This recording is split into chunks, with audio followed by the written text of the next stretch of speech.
Jadi tujuan utamanya adalah mencegah terjadinya penularan penyakit, kemudian juga mencegah terjadinya antara kontaminasi terhadap lingkungan sekitar. Jadi diharapkan di rumah sakit ini bisa tercipta lingkungan yang sehat, kualitas lingkungan yang baik, dan juga tidak terjadi penularan penyakit terhadap staf, pegawai, kemudian kepada pasien itu sendiri dan seluruh pengunjung rumah sakit. Informasi hari ini, Humas RSUD Jombang menyapa. Bincang-bincang dengan Ibu Dian Kartika Dewi SKL, ahli sanitarian RSUD Jombang, membahas tentang pemilihan limbah padat sesuai dengan jenis dan karakteristiknya. Assalamualaikum warahmatullahi wabarakatuh dan selamat siang pemirsa Humas RSUD Jombang menyapa. Tentunya bersama saya Gianita Prayoga di acara yang pastinya kita tunggu-tunggu, yaitu Humas RSUD Jombang menyapa. Hari ini saya tidak sendiri ya, di samping saya sudah hadir seorang ahli sanitarian di RSUD Jombang. Beliau adalah Mbak Dian Kartika Dewi, Sarjana Kesehatan Lingkungan. Nah, sebelum itu untuk tema yang akan kita bahas pada siang hari ini perihal tentang pemilihan limbah padat sesuai dengan jenis dan karakteristiknya. Tapi sebelum itu kita sapa dulu Mbak Dian. Selamat siang Mbak Dian. Iya, gimana kabarnya Mbak? Alhamdulillah baik. Alhamdulillah baik. Ini sepertinya sudah pertemuan kedua ya untuk mengisi acara ini ya, dengan tema yang berbeda. Sudah lama banget zaman kita COVID dulu ya, zaman masih pakai masker, sekarang sudah enggak. Jadi ya oke. Nah, ini kita akan membahas perihal tentang pemilihan limbah padat sesuai jenis dan karakteristik nih Mbak ya. Tapi sebelum itu kita mau tanya-tanya dulu nih Mbak, sebenarnya Insang atau instalasi sanitasi lingkungan ini merupakan unit yang berperan dalam hal apa saja sih Mbak di rumah sakit ini, khususnya di RSUD Kabupaten Jombang ini? Jadi instalasi sanitasi lingkungan itu adalah sebuah instalasi yang menyelenggarakan kegiatan lingkungan baik ya. Jadi dari pengawasan, kemudian pengendalian, pencegahan terhadap kesehatan lingkungan yang ada di rumah sakit. Nah untuk perannya nih, seberapa penting sih Mbak instalasi sanitasi lingkungan di rumah sakit ini? Jadi untuk instalasi sanitasi lingkungan itu adalah sangat penting karena kita ada program yang salah satunya adalah pengolahan limbah, di mana limbah itu adalah sesuatu ya yang kita hasilkan dari medis yang ada di ruangan. Nah, itu gimana caranya kita bisa mengolah limbah itu dengan baik agar tidak terjadi penularan penyakit.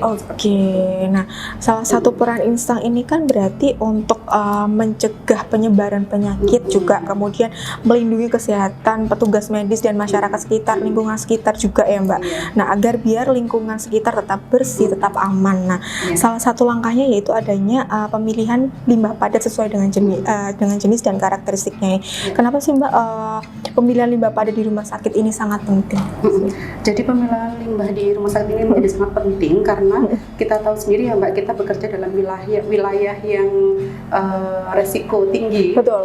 Jadi gimana kita caranya bisa mengolah limbah itu menjadi baik dengan prosedur sesuai dengan SOP yang berlaku. Jadi tujuan utamanya adalah mencegah terjadinya penularan penyakit, kemudian juga mencegah terjadinya antara kontaminasi terhadap lingkungan sekitar. Jadi diharapkan di rumah sakit ini bisa tercipta lingkungan yang sehat, kualitas lingkungan yang baik, dan juga tidak terjadi penularan penyakit terhadap staf, pegawai, kemudian kepada pasien itu sendiri dan seluruh pengunjung rumah sakit. Itulah makanya dilakukannya pemilihan limbah padat ini tadi, agar biar lingkungan di rumah sakit juga aman, petugasnya aman, pasiennya aman, lingkungan sekitar masyarakatnya juga bersih dan aman ya, itu tadi. Nah, untuk pengelolaan limbah padat di RSUD Jombang ini sendiri bagaimana Mbak untuk pengelolaannya? Mungkin bisa dijelaskan ya Mbak Dia? Jadi begini Mbak Dia, untuk pengelolaan limbah padat sendiri itu dibedakan menjadi dua. Ada dua jenis ya Mbak berarti ya? Ada dua jenis, yaitu limbah padat medis atau limbah B3, dan ada limbah non medis atau biasanya kita sebut limbah domestik atau umum atau non LB3 gitu. Dan nanti kita ulas lagi kalau limbah medis itu sendiri juga dibagi menjadi 4 lagi Mbak pemilahannya di ruangan. Jadi lebih dibagi 4 lagi. Yang pertama adalah limbah medis infeksius. Jadi itu adalah semua limbah yang terkontaminasi darah, komponen darah, kemudian cairan tubuh pasien. Itu dibuang dipilah, dibuang di tempat sampah atau kresek warna kuning. Oh, itu untuk yang infeksius. Infeksius. Oke, jadi biar lebih memudahkan ya. Oke. Kemudian yang kedua ada limbah benda tajam. Nah, limbah benda tajam ini misalnya kalau di ruangan itu adalah sisa ampul, sisa ampul yang dia punya berpotensi untuk pecah dan juga mempunyai ujung yang tajam. Nah, itu kita masukkan ke tempat sampah yang diberi nama safety box. Safety box. Nah, kemudian yang ketiga ini adalah khusus limbah jarum, jarum suntik. Ada. Nah, itu kita masukkan ke tempat sampah namanya sub container. Jadi dia kecil gitu, dia khusus untuk limbah jarum. Gitu. Nah, kenapa sih Mbak kok sama-sama medis tapi dibedakan? Tempat-tempat ininya. Nah, karena sampah medis, limbah medis ini tuh punya bentuk yang beda-beda ya Mbak. Seperti tadi ya, seperti yang muda punya ujung yang lancip, kemudian jarum suntik. Kita kasih kita buang ke tempat sampah seperti sub container dan safety box itu adalah untuk kesafetiannya. Jadi bagaimana staf di ruangan, kemudian yang paling utama adalah petugas kita pengambil limbah. Nah, itu jangan sampai kejadian limbah medis yang berujung tajam itu bisa menembus kresek. Nah, makanya itu kita buang ke tempat sampah medis yang bernama sub container dan safety box tadi yang sudah terjamin untuk kesafetiannya, dia tidak bisa menembus keluar. Iya. Nah, itu yang untuk limbah B3. Iya. Untuk tadi sudah ya untuk limbah medis infeksius, kemudian benda tajam dan kemudian ada jarum. Dan terakhir ini adalah limbah kimia farmasi. Bekas obat-obatan ya Mbak? Iya, kimia farmasi itu kalau di ruangan kita masukkan ke kantong kresek warna coklat. Apa aja sih limbah kimia farmasi itu? Nah, kimia farmasi itu semua tempat dari farmasi, baik berupa kalau di ruangan itu yang paling banyak infus, betul, dari rawat inap ya Mbak ya. Masuk ke LB3. Kemudian kalau di ruangan yang sering kita jumpai yang paling sering itu kemasannya sabun pembersih lantai. Nah, itu kan termasuk limbah B3 ya. Nah, itu dimasukkan ke tempat sampah limbah kimia farmasi yang berkantong kresek warna coklat. Limbah farmasi tadi ada 4 tadi. Terus apa lagi Mbak? Kemudian itu tadi jenis yang B3 yang medis ya, atau limbah B3. Nah, kemudian yang kedua itu adalah limbah umum atau limbah non medis atau domestik ya biasanya. Nah, itu pun dibagi menjadi 2 Mbak Gia. Ada 2. Ada limbah umum organik dan limbah umum non organik. Kita bahas untuk yang anorganik dulu mungkin ya. Anorganik itu contohnya adalah kemasan plastik, bungkus makanan, sisa makanan, kemudian botol minum yang tidak bisa terurai, itu dia masuk ke limbah anorganik. Itu pun untuk limbah botol kita juga sediakan keranjang tuh ya Mbak ya, keranjang dari Basnas. Nah, itu nanti masuknya ke bank sampah Jombang yang dikelola oleh Dinas Lingkungan Hidup. Iya, ini di RSUD Jombang saat ini sudah ada itu ya Mbak ya, yang tempat untuk botol-botol plastik itu peletakan minum plastik. Itu berarti nanti tempat sampahnya di situ nanti akan diambil gitu ya Mbak? Diambil, masuk ke bank sampah Jombang. Iya, nanti kan ada tulisannya Basnas. Benar-benar. Hasilnya nanti diberikan kepada Basnas. Kemudian itu tadi untuk yang anorganik. Nah, kemudian untuk organik, nah ini sangat menarik ya, karena kita olah menjadi inovasinya rumah sakit. Salah satunya yang pertama itu composting. Composting kita di belakang, di tempat pengolahan limbah di belakang, di TPS belakang itu kita punya composting. Composting itu kita ambil, kita manfaatkan dari sampah bekas makanan. Sampah bekas makanan kita jadikan kompos. Nah, untuk hasil komposnya sendiri kita manfaatkan untuk pupuk ya, untuk pupuk vertical garden kita, taman kita. Jadi kita bisa efisiensi, tidak usah membeli pupuk ya Mbak ya, mahal nih. Bener. Nah, selain composting tadi, kita juga punya ekoenzim Mbak. Ini program inovasi unggulan kita, karena dulu sudah pernah dibawakan oleh teman sanitarian rumah sakit dan menjadi juara 3 tingkat Wih. provinsi. Nah, ini adalah inovasi ekoenzim itu dibikin dari sisa buah-buahan dan sayuran di instalasi gizi. Oke, berarti yang sisa-sisanya itu ya Mbak. Itu dibuat pupuk ekoenzim. Nah, selain menjadi pupuk cair, dia juga sekarang kita kembangkan menjadi biostarternya IPAL, pengolah limbah. Itu kan isinya bakteri pengurai ya. Jadi kita taruh untuk biostarternya, untuk pengurai di IPAL. Oke. Nah, Mbak Dian, saya tanyakan lagi ya tadi terkait apa namanya pengelolaan limbah padat di RSUD Jombang kan tadi ada limbah B3, kemudian ada limbah non medis dan ini kan ada petugasnya sendiri-sendiri nih Mbak yang mengambil. Nah, itu apakah ada apa namanya di jam-jam tertentunya untuk pengambilan untuk limbah-limbah itu Mbak? Karena kan kita kan pasti di rumah sakit kan juga banyak lalu lalang mungkin keluarga pasien ya gitu atau bagaimana tuh Mbak? Iya, jadi untuk pengambilan limbah sendiri dari petugas, dari troli itu semua dibedakan Mbak antara medis dan non medis. Untuk jamnya juga dibedakan. Kita juga membuat SOP di mana troli sampah itu jangan sampai dia berpapasan dengan linen bersih atau dari troli makanan. Jadi kita atur jamnya, kita kolaborasi dengan laundry dan juga instalasi gizi sehingga ada SOP untuk pengambilannya. Untuk pengambilan sampah medis sendiri itu dilakukan jam 6 pagi, kemudian jam 1 siang dan yang ketiga itu jam 6 sore. Itu untuk yang limbah medis ya Mbak ya. Berarti ada 3 kali pengambilan ya. Jam 6 pagi, jam 1 sama jam 6 sore ya. Terus yang limbah non medis juga seperti itu sama. Iya. Sama berarti. Sama karena kita petugasnya beda, kemudian troli yang dibawa juga beda. Kita yang tidak diharapkan adalah berpapasan dengan makanan dan juga yang tadi. Jadi kita atur jamnya. Jadi Pak, makanya pagi-pagi tadi sebelum makanan itu tadi untuk petugasnya sendiri sekarang ada berapa Mbak untuk yang petugas pengangkut limbah-limbah medisnya sekarang nih? Berarti kan tentunya ada petugas khusus sendiri ya. Ada berapa nih Mbak? Dan pembagian shiftnya ini bagaimana?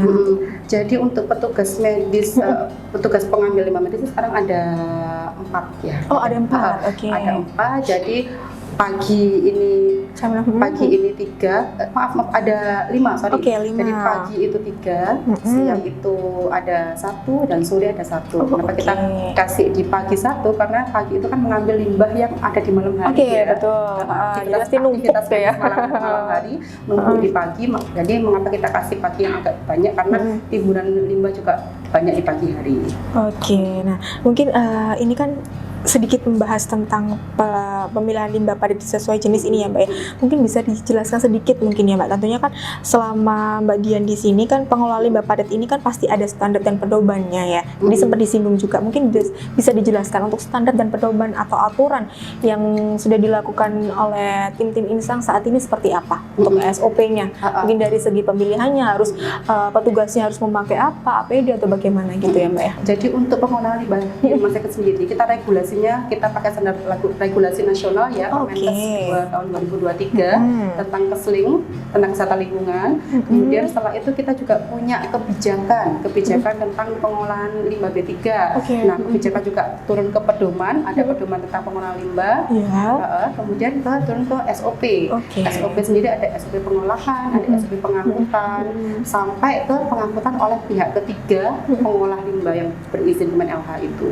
Nah, untuk standar APD-nya sendiri dari petugas ini kita memang untuk yang non medis umum itu memang pakai baju biasa aja sih Mbak, pakai kaos kerja biasa ya untuk yang umum. Nah, untuk yang medis ini kita kasih baju kerja. Baju kerja kita dikasih oleh laundry, kita membuat baju kerja khusus untuk petugas dan juga penutup kepala. Sepatunya pakai sepatu boots, pakai sarung tangan yang karet itu? Karet, oranye. Nah itu untuk tadi kan disinggung juga bahwa untuk pengambilan limbah B3 ini diambil oleh pihak ketiga. Nah untuk pengambilannya ini dilakukan berapa hari sekali Mbak? Atau setiap hari atau? Pengambilan limbah B3 oleh pihak ketiga berizin Kemen LH setiap hari Mbak. Setiap hari ya Mbak? Setiap hari kecuali hari Minggu. Tanggal merah pun dia ngangkut, hari raya pun dia ngangkut. Oh, iya, ya, ya, karena kita kan untuk limbah medis, limbah medis itu kan memang SOP-nya harus diangkut 2 kali 24 jam. Oke, jadi tidak boleh melebihi dari kalau itu. melebihi itu kita wajib punya cold storage itu ya. Apa tuh, Mbak? Kayak freezer itu. Iya, Nah, iya. kita nggak pakai itu, kita diambil setiap hari. Makanya kita kenapa punya tiga rekanan. Kita punya 3 rekanan pengambil limbah medis ini, karena kalau misalnya satu ini dijagakan setiap hari Mbak, gantian, misalnya Senin ini A, Selasa ini yang iya, B. digilir ya, Mbak, ya. Nah, kalau kita mengantisipasi kalau misalnya ada satu pihak ketiga yang dia berhalangan untuk mengambil, kita bisa jadi masih punya backup-an lah ya. Oke. Dan untuk di jamnya itu pengambilannya di jam berapa, Mbak? Rate berapa jam-jam biasa? Diambil satu hari satu kali, maksimal jam 8. Jadi sebelum jam 8 pagi. Jadi sebelum jam 8 pagi armada dari mereka harus sudah ada di sini untuk mengambil limbah. Iya. Jadi karena memang kan jam 8 ini sudah aktivitasnya sudah mulai ya. Betul. Kemudian untuk kontainernya juga kan besar. Betul. Di belakang full juga sudah parkirnya. Baik. Nah, Mbak Dian tadi kan sudah dijelaskan terkait insang ini apa, kemudian pemilahan limbah padat dan SOP-nya di rumah sakit ini seperti apa. Terakhir nih Mbak, ini kan kita juga dalam rangka penilaian Adipura tahunan nih. Nah, langkah yang sudah disiapkan oleh RSUD Jombang ini dalam menyikapi Adipura ini apa Mbak sejauh ini, Mbak? Nah, untuk langkah-langkah kita untuk persiapan Adipura ini tidak hanya Adipura aja sih, tapi memang setiap hari ya. Kita tetap edukasi ke staf yang ada di ruangan, kemudian kepada pengunjung pasien juga bagaimana memilah atau membuang limbah yang sesuai. Jadi memang sudah disiapkan jauh-jauh hari karena memang sudah setiap hari melakukan itu ya Mbak ya. Nah, terakhir nih Mbak, mungkin ada kesan atau pesan yang ingin Mbak Dian sampaikan kepada pemirsa Humas RSUD Jombang Menyapa. Boleh nih Mbak, silakan, terkait mungkin insang atau mungkin layanan kedepannya nih, boleh, harapannya apa, boleh.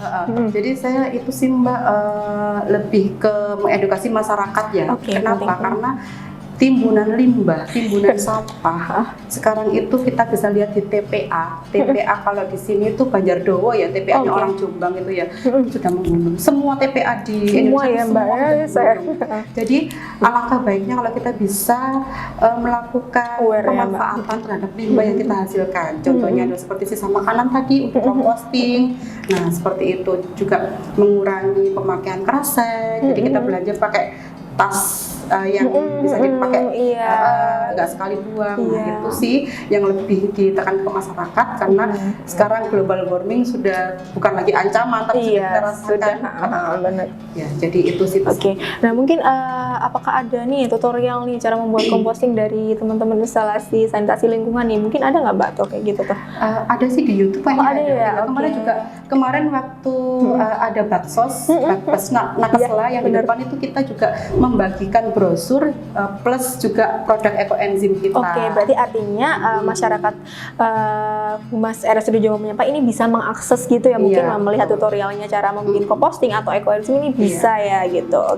Baik, sebelumnya Mbak Dian karena sudah meluangkan waktunya, terima kasih banyak. Ini sudah kedua kali, mungkin nanti next kita akan ketemu lagi dengan topik yang berbeda ya tentunya, dan semoga apa yang Mbak Dian sampaikan ini bisa memberikan istilahnya semangat, lebih masyarakat bisa lebih aware lagi terhadap lingkungan sekitarnya. Baik pemirsa Humas RSUD Jombang Menyapa, cukup sekian ya acara kita pada siang hari ini, dan jangan lupa untuk like, subscribe, dan share di channel YouTube kami, dan wassalamualaikum warahmatullahi wabarakatuh. Selamat siang.